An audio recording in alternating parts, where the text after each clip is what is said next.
Welcome back to the deep dive. And for those of you tuning in, the learner, as we like to call you, we love a good intersection. Really do. Yeah, those moments where, completely different fields of study just suddenly crash into each other and actually make perfect sense. Right. Those are always the most fascinating discussions. Definitely.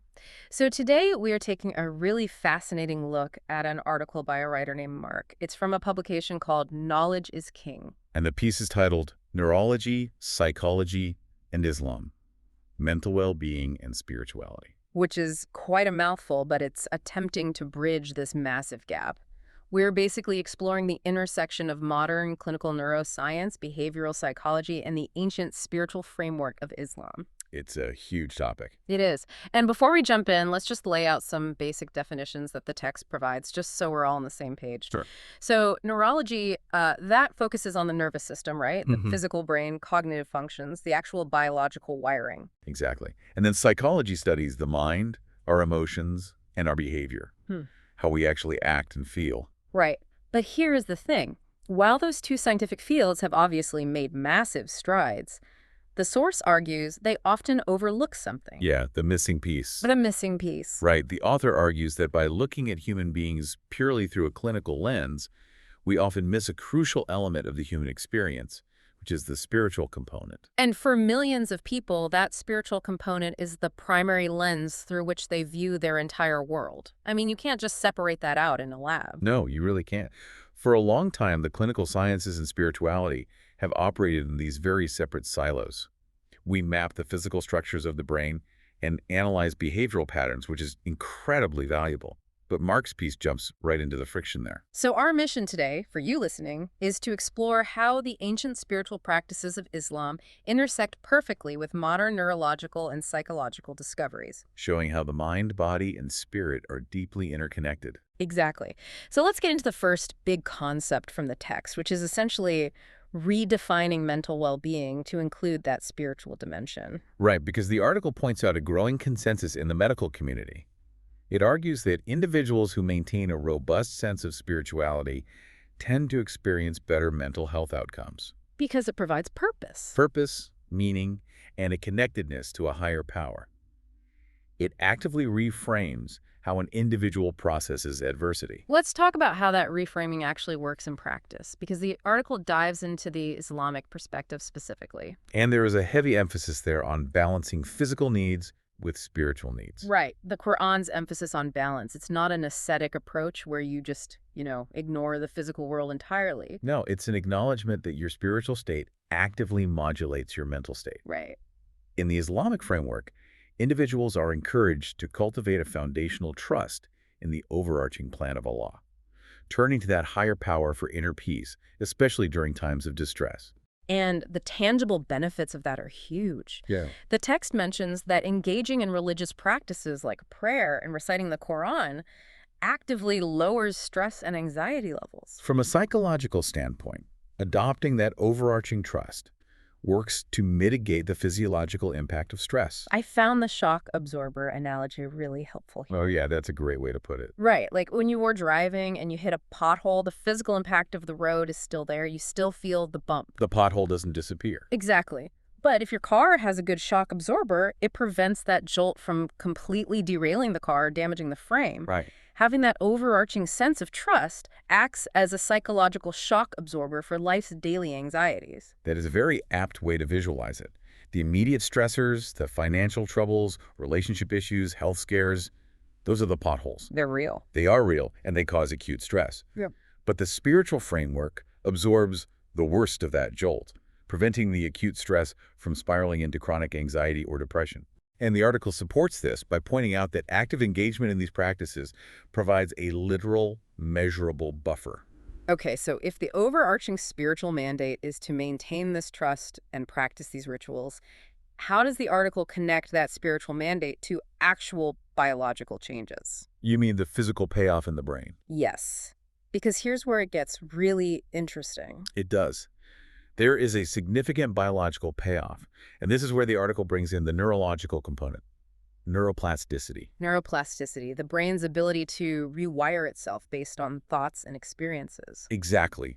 We know our brains are not static. Our thoughts, our behaviors, and our environment constantly reorganize our neural pathways. They physically change the brain. Yes, and the author draws a direct line between the Quranic encouragement for deep reflection and the biological mechanisms we now understand govern our brain's adaptability. The article points out that the Quran is filled with verses demanding that individuals actively contemplate their surroundings, their actions, the universe. It's not just passive reading. Right, it's an active cognitive exercise. And that active cognitive exercise is directed neuroplasticity.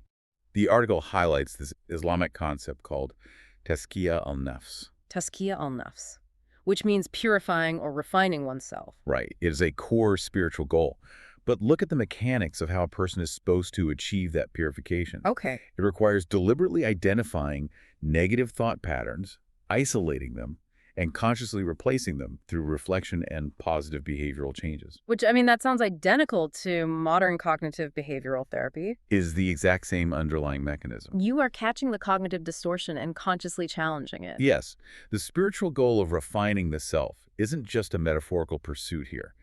By repeatedly engaging in this kind of deliberate contemplation and self-correction, an individual is literally rewiring their brain's physical structure. That is incredible. The repeated thoughts create new, stronger neural pathways, making the healthier mindset the default over time. So they were essentially prescribing directed neuroplasticity exercises centuries before we could even map the brain. Basically, yes. Let's look at a specific example the author brings up, which I love. Gratitude. Oh, gratitude is arguably one of the most powerful examples of this intersection. Right, because gratitude is a central theme in Islam. It's referenced multiple times in the Quran and the teachings of Prophet Muhammad, peace be upon him.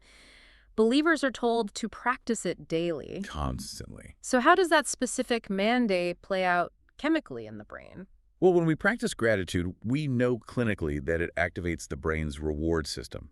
Particularly, it increases dopamine levels. The feel-good neurotransmitter. Exactly. Yeah. Dopamine is crucial for motivation, reward-driven behavior, and overall mood regulation.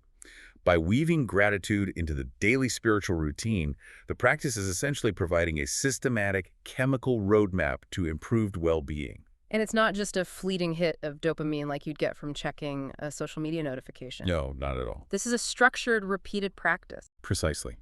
Because it is practiced consistently, it compounds. It strengthens those specific neural circuits over time. The religion mandates a behavior that fundamentally optimizes the believer's brain chemistry. It takes the philosophical concept of being thankful and roots it in a biological necessity for mental health. It chemically proves the mental health benefits of the spiritual practice. Okay, so we have the overarching spiritual framework acting as a shock absorber, and we have the physical rewiring of the brain through directed contemplation and gratitude. The neurology side. Right. Yeah. But how does this bridge over into the actual study of the mind and behavior? Let's shift gears from the physical brain to psychology. This is a very natural progression because you cannot physically rewire those pathways without conscious effort. And that brings us squarely into the realm of psychology. The behavior side. Exactly. The article explores how clinical psychology seeks to understand human behavior and conscious mental health improvement, and it finds profound overlaps with Islamic teachings here as well. A major pillar the author discusses is self-awareness. Foundational to psychology. Right. You can't fix a behavior if you don't even realize you're doing it. In clinical psychology, establishing that baseline of self-awareness is step one. Yes, self-monitoring is critical. You have to be able to objectively observe your own thoughts and emotional reactions. And the article mirrors this with the Islamic requirement for personal growth. The concept of muhasabah. Right. Personal accountability. The article points out that this psychological necessity is mirrored entirely by that requirement. The striving for self-improvement in this spiritual framework isn't just a passive hope. It's an active, ongoing duty. Yes. The Quran constantly urges people to reflect on their own actions and intentions. To actually fulfill that spiritual duty, you are required to cultivate a very high degree of psychological self-awareness. You have to interrogate your own motives constantly. And the tools provided to achieve this self-awareness are what we would today classify as clinical interventions. Like mindfulness and meditation. Exactly. Think about how popular those buzzwords are today.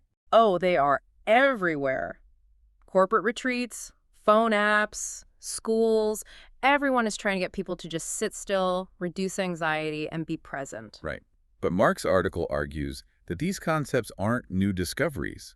They are already deeply woven into the daily routine of a practicing Muslim. Through the daily prayers. The author specifically points to the 5 daily prayers, the Salah, and the structured remembrance of Allah, known as dhikr. Okay. Through a psychological lens, these aren't just repetitive religious rituals. They function as systematic, built-in mindfulness sessions distributed throughout the day. That distribution is what really caught my attention in the text. It's intermittent. Right. You aren't just meditating for an hour in the morning and then stressing out for the next 15 hours. You are required to physically and mentally pause, disconnect from whatever immediate environmental stressors are consuming you, and reset your focus multiple times a day. And think about the cognitive benefits of that forced interruption. Breaking the cycle. Exactly. When someone is caught in a rumination spiral, which is a hallmark of anxiety and depression, breaking that cognitive loop is incredibly difficult. It really is. By mandating these pauses, the individual is regulating their breathing, focusing their intentions, grounding themselves in the present moment, and reconnecting with their overarching spiritual framework. Psychology proves these exact mechanisms lower anxiety. Yes, and the article illustrates how seamlessly they are integrated into this faith. So we've covered a lot of ground here. We've looked at the biological, the psychological, and the spiritual. But I always like to ask the so what question. Bring it down to the ground level. Exactly. For someone listening right now, or for someone seeking help today, what does all this theoretical overlap actually mean? How is this applied practically? This is where the article introduces something really vital, the emergence of Islamic counseling. Merging the two worlds. Right.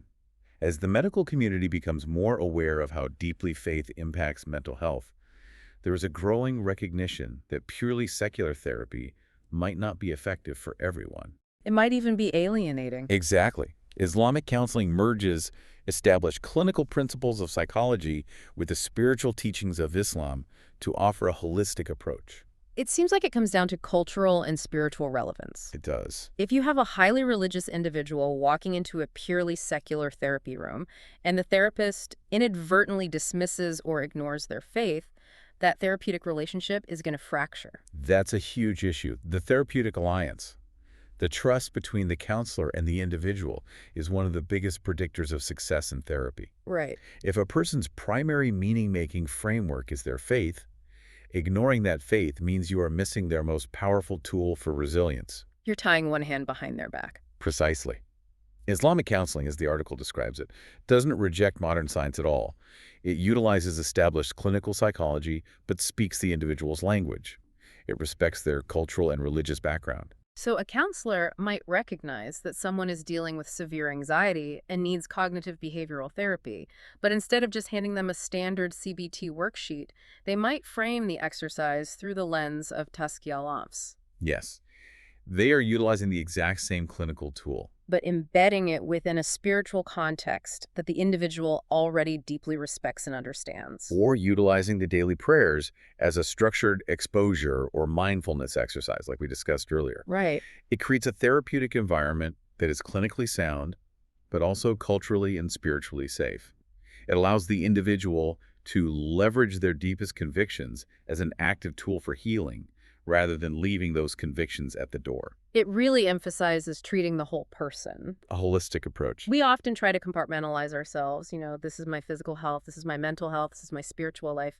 But this text really synthesizes them. It does. Science and faith don't have to exist in separate silos. Neurology and psychology give us the mechanics, the physical wiring of the brain, and the behavioral patterns of the mind. But the spiritual framework provides the comprehensive context that complements those findings. And the key takeaway for you, the learner listening to this, is to consider how interconnected your own well-being really is. Multidimensional. True well-being requires taking care of yourself physically, mentally, and spiritually. The article makes a compelling case that ignoring any one of these pillars leaves the entire structure vulnerable. You have to acknowledge yourself as a complex, integrated system. Exactly. It certainly changes how you view these ancient traditions, and that leads to a final provocative thought we want to leave you with today. Something to mull over. Right.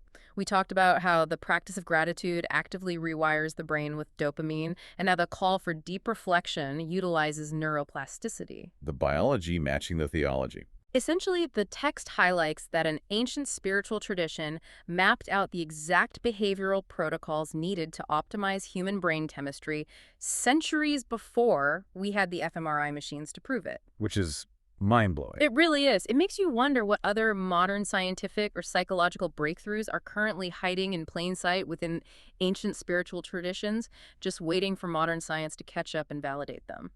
It's a profound question. It really challenges our assumptions about where psychological insight actually comes from. It completely flips the script. Keep looking for those hidden connections, keep questioning those boundaries between different fields of knowledge, and as always, keep learning. We'll catch you on the next Deep Dive.